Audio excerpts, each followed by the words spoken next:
Hi everyone, this is Amy Kynes. I want you to imagine for a moment what it would feel like if you were to give directions to your students and ask them to do something, and they did it the first time.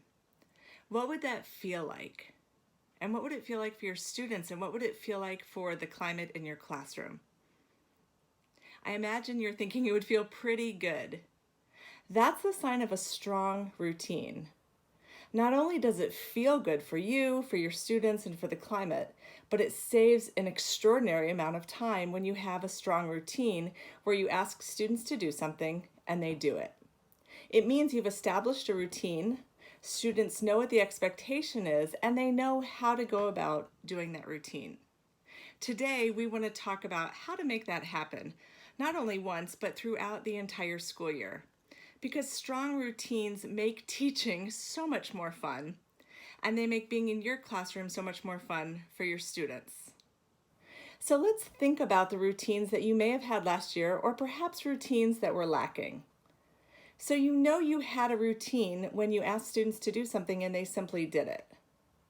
You know a routine was missing when you asked students to do something and then you reminded them, and then you had to tell them again, and then you had to nag them again.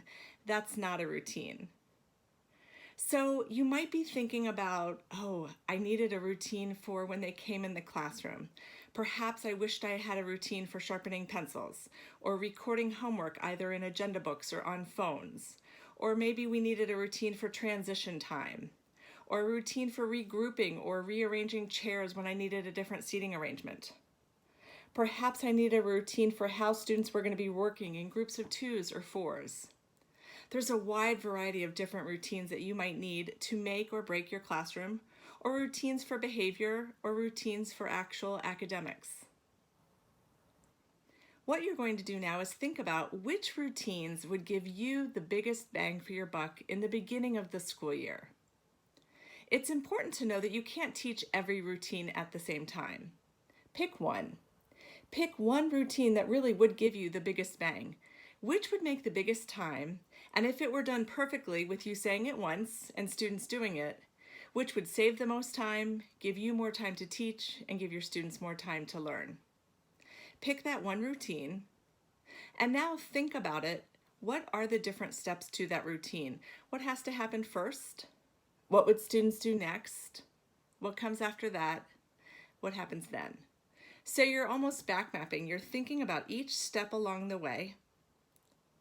Write down those steps. It's really helpful to see them mapped out. You might use a graphic organizer for this, or you might just list them out on a piece of paper. Sometimes that's helpful and we realize we might have missed a step. So you think through the different steps of the routine.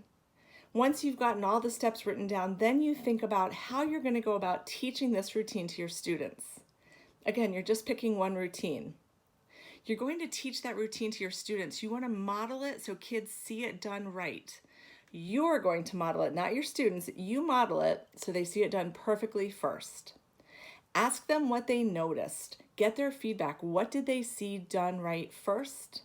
Then have them practice it so you can give them feedback right there. Give them feedback about what's working and what upgrades they need. Nip it in the bud if something's not done right so that they are practicing it correctly. The time you spend up front will pay dividends throughout the year. Get that first routine under your belt in the beginning of the year so then you can add the next routine and then the next routine. Again, start with one routine, the routine that's going to give you the biggest bang for your buck. Get that one working well, and then you can add the next routine. This might be something you work with your professional community at your school. You might do it as a grade level or a content team.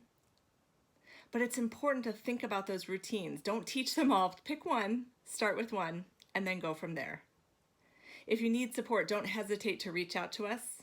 You can contact us at our website, or our email is akynes@readyaimteach.com.